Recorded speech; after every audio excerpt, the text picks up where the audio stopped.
Your portfolio is probably worthless. Now, I know that's a tough pill to swallow. I know you've spent hundreds, maybe thousands of hours honing your craft. You have mastered the Adobe Creative Suite. You know DaVinci Resolve like the back of your hand. Oh, there it is. And your Figma files, man, they are a thing of beauty. You've built a gorgeous website to show off your best work, your most stunning logos, your most cinematic videos, your most persuasive copy. And yet the clients aren't biting. Or if they are, they're asking for discounts, they're ghosting you the second you send a proposal, they're treating you like a pair of hands to just get a task done and not as a creative partner. You feel like you're constantly being compared to cheaper options on freelance sites, and it feels like a race to the bottom that you know you just can't win. Here's the honest truth. That portfolio, the one you've poured your soul into, is focused on entirely the wrong thing. Businesses don't actually care about your skills. They don't care about your process. They don't care that you use the golden ratio in your designs or that you can pull off a perfect match cut. They care about one thing and one thing only. And by the end of this, I'm going to show you exactly what that one thing is, how to reframe everything you do to sell it, and why this shift is the key to finally landing the high-value clients you want and bloody well deserve. This is what separates a struggling, commoditized freelancer from a respected, highly paid creative professional.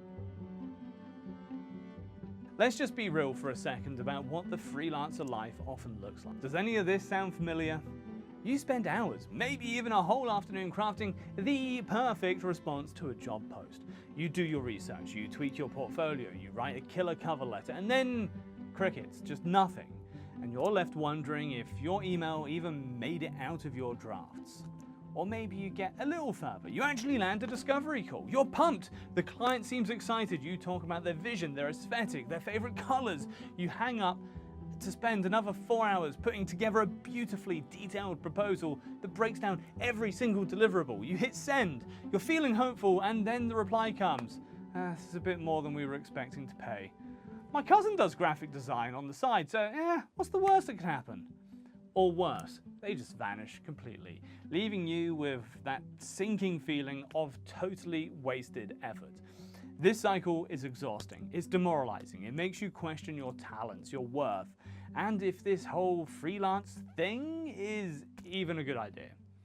You scroll online, see other creatives who seem to be thriving, landing huge clients and charging premium rates, and you just cannot, for the life of you, figure out what you're doing wrong.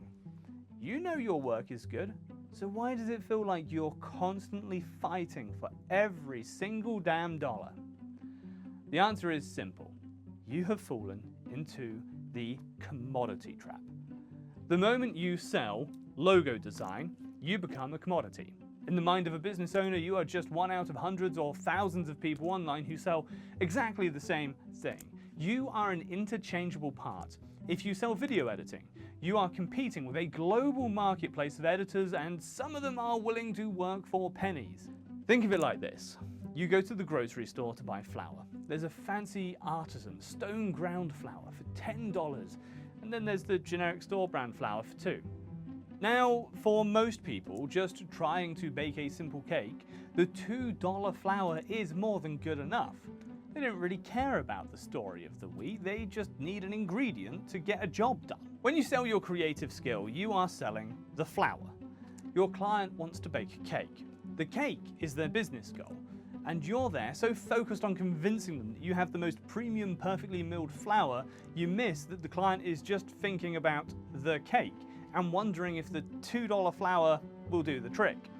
This is where you get haggled on price. It's why you get ghosted. Because in a sea of people selling flour, the easiest way to decide is by the price tag. And the psychological toll of that is huge. It leads to burnout, crippling self-doubt, and this feeling that the skills you've worked so hard on just aren't valuable. But the problem isn't your skill. The problem is what you are selling. If you can truly let this next part sink in, everything will change for you. Businesses do not buy skills, they buy outcomes. Let's put ourselves in the shoes of a business owner for a minute. What's keeping them up at night? Is it the kerning on their company logo? Probably not. The pacing of their latest social media video? No, they probably barely watched it. They're up at night worried about making payroll. They're worried about a competitor stealing their market share. They're worried about their ad costs skyrocketing. They're stressed that their sales page is only converting at 1%. They're worried their brand looks amateurish, which makes them feel untrustworthy and lose customers. Now these are the expensive, painful problems. These are the things they are desperate to solve. Now look at how you've been pitching your service. You say, I'll design a beautiful modern logo for you. The business owner hears, I will spend your money on a pretty picture. They see it as a cost. And what do smart businesses try to do? Well, smart businesses are trying to minimize costs. You say, I'll edit a 2-minute video for your website. The business owner hears, I'll take up your time and money to create another piece of content that will probably do nothing and sit on my empty Instagram page. They see it as just another expense on a spreadsheet that needs to be cut down. You are accidentally positioning yourself as a cost center, not a profit center. A cost center is a department like HR or accounting. It costs money to run. A profit center is a department like sales. It directly makes the company money. Businesses are wired to slash spending on cost centers and invest heavily into profit centers. As long as you're selling logo design, you will be seen as a cost. The disconnect here is a language problem. You're speaking the language of craft, aesthetics, composition, storytelling. You're passionate about the how. The business owner speaks the language of business, ROI, customer lifetime value, customer acquisition cost. They are obsessed with the what, as in, what is this going to do for my bottom line? They don't really have a logo problem. They have a our startup looks unprofessional and investors aren't taking us seriously problem.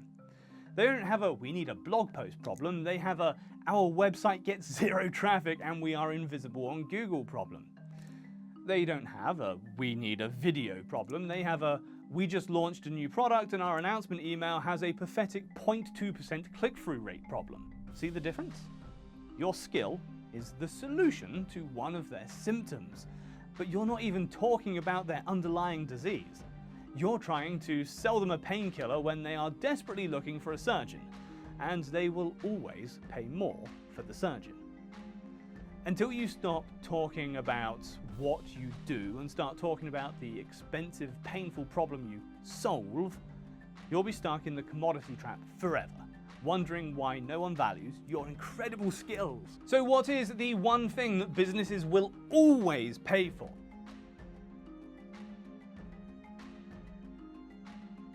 Solutions to their problems, specifically outcomes that lead to more of 3 things.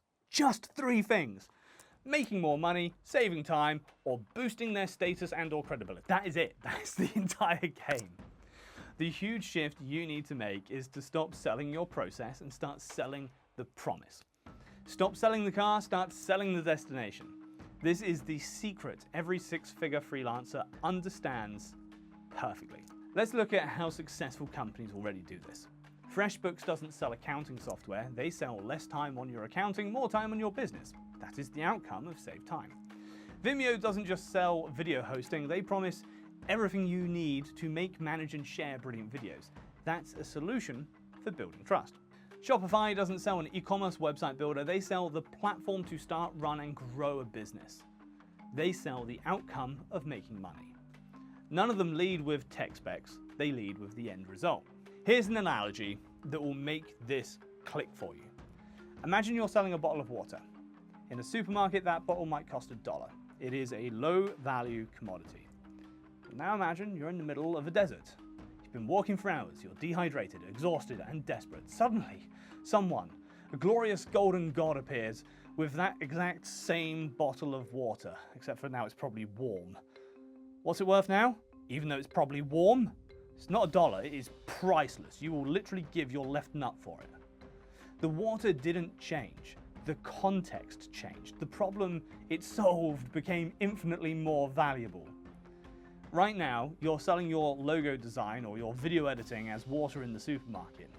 You've placed yourself on a crowded shelf next to thousands of other bottles, hoping someone picks you.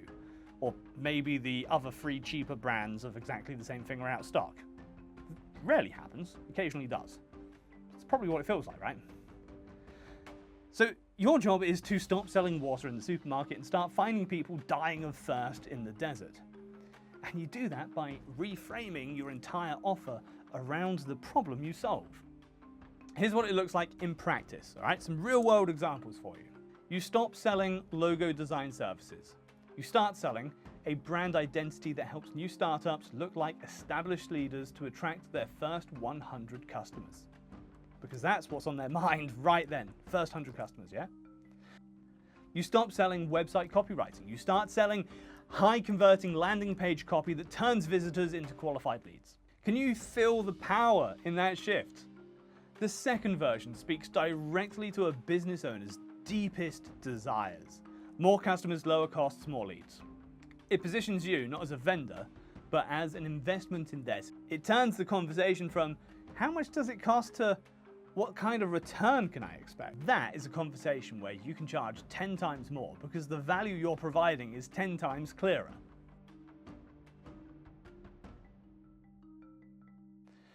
It boils down to a 4-step process.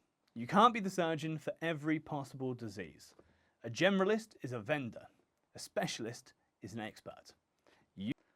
Okay, the theory makes sense. Sell outcomes, not skills. But how do you actually do that on your next client call? This is what niching down really means. Your niche isn't your skill, like web design.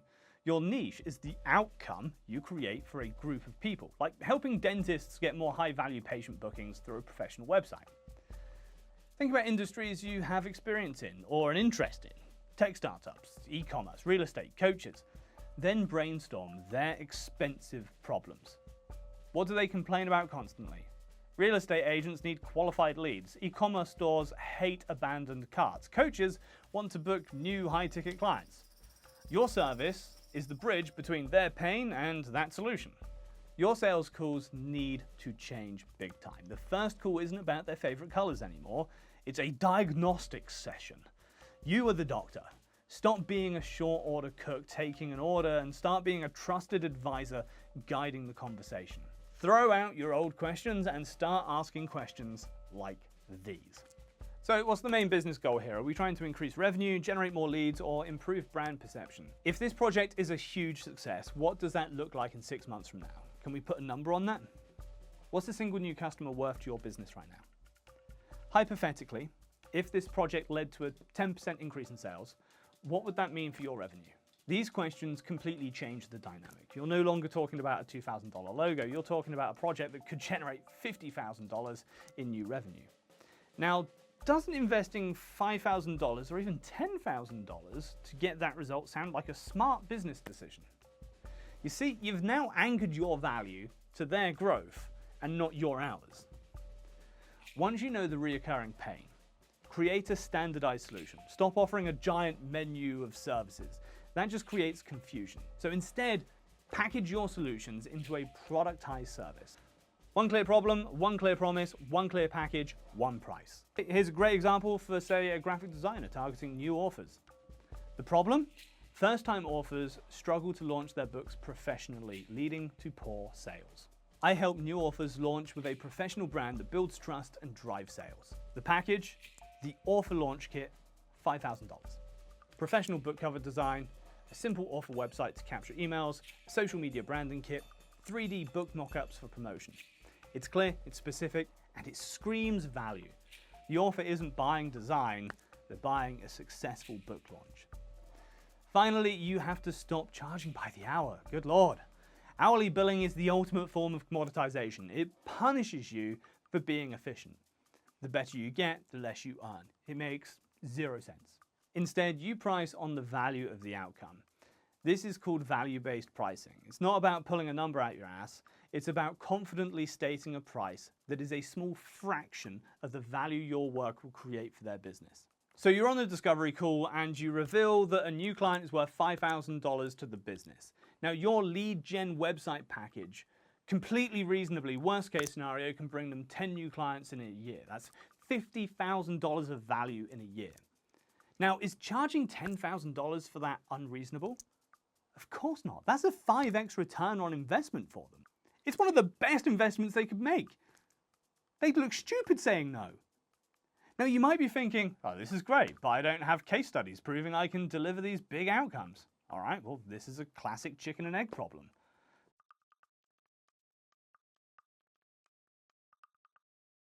Create a full brand identity and landing page for a fictional company. Document the strategy behind your decisions. Don't just show the pretty final design. Explain why you made those choices to achieve a specific business goal. Third, turn your own business into a case study. Use your own website and social media to show that you know how to use creative work to get a business result, attracting great clients. Once you have your package and a little proof, where do you find clients? You go to the same places, but now you use your new outcome-focused messaging. On sites like Upwork, change your headline from graphic designer to I help e-commerce brands increase sales with strategic branding. When cold emailing, don't send a generic portfolio. Send a targeted email pointing out a specific problem you see. Notice your new product page might be losing sales because of X. I have this process for fixing it. On LinkedIn or YouTube, stop posting random work. Start teaching your target clients how to solve their problems, which positions you as an expert, kind of like I'm doing. The key is to consistently show up as a problem solver, not just a person with skills.